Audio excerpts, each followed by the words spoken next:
Wired, Optical, and Wireless Communications with Lab. Student Branden J. Quigg. Professor Eric Adeo. Introduction. Communication is very important. It helps everything from air traffic control, inventory, and stocks at most shops worldwide, helps teachers and students connect online. Communication can help people in space talk to NASA at Houston, Texas, and it can help people who are in love talk overseas, traveling, and over long distance relationships. The internet is one of the best, most common forms of communication that we use to this day. The internet uses satellite dishes, orbital, routers, modems, coaxial cables, fiber optic cables, and servers to help businesses and people connect worldwide. This is how. Challenges in the project. Using Wi-Fi analyzers to interpret signals, using mathematical formulas to equate information about signal transmission and reception, researching subjects based on wired, optical, and wireless transmission of data to learn more about topics such as signal strength, modulation, and electromagnetic interference, graphing charts and data and interpreting this information. Module 2. Modulation and Digital Communication Techniques.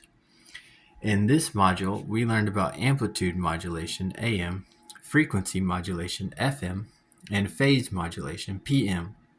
Studying analog to digital converters and digital to analog converters, we learned about modulation and converting voice recordings, example, to digital binary data to send this signal through open space.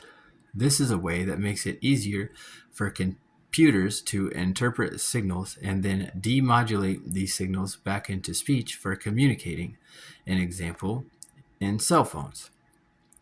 Also, topics were covered such as telemetry, telephone systems, radio, and TV broadcasting.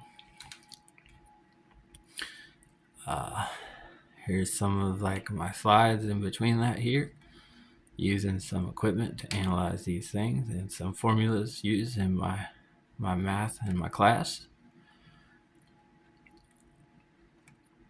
Module 3, Digital Data Transmission.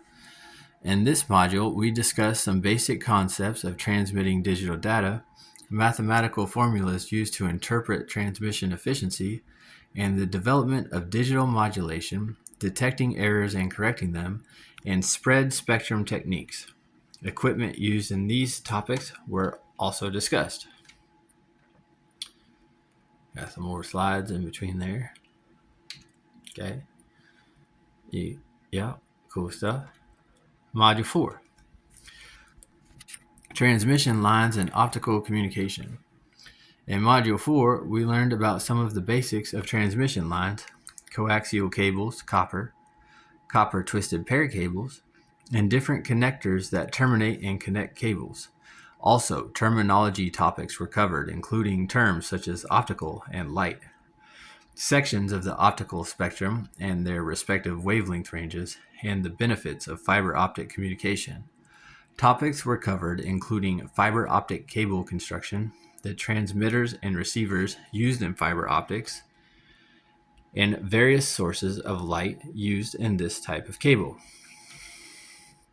And I answered some of these questions, which you could pause during this to read each of the slides on the white parts in between there. Module 5, almost done. Antennas and radio wave propagation. Module 5 covered the basics of radio wave transmission and antenna use. Learning more about commonly used antennas and their features, we discussed how signals can travel long distances through free space. And here's some questions and answers I did. Some math.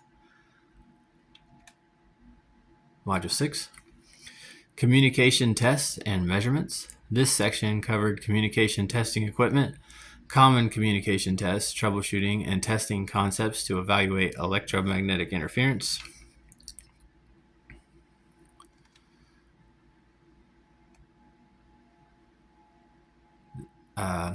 AWGN channel and Rickian channel.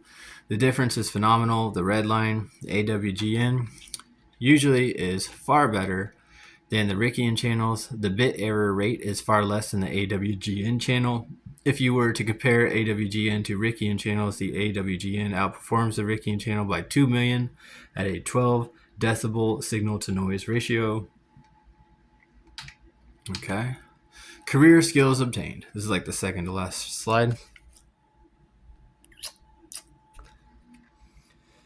Using equipment to analyze wireless and wired signals, modulating and demodulating transmissions, knowledge of electromagnetic spectrum, coaxial copper cables and fiber optic cables and their uses, AM, FM radio, television and cell phone broadcasting, digital to analog conversion, knowledge of sine waves, signals, wavelengths, spectrum, and frequency. Conclusion. I didn't write the conclusion slide yet. I'm going to write that. References, some links, and thank you.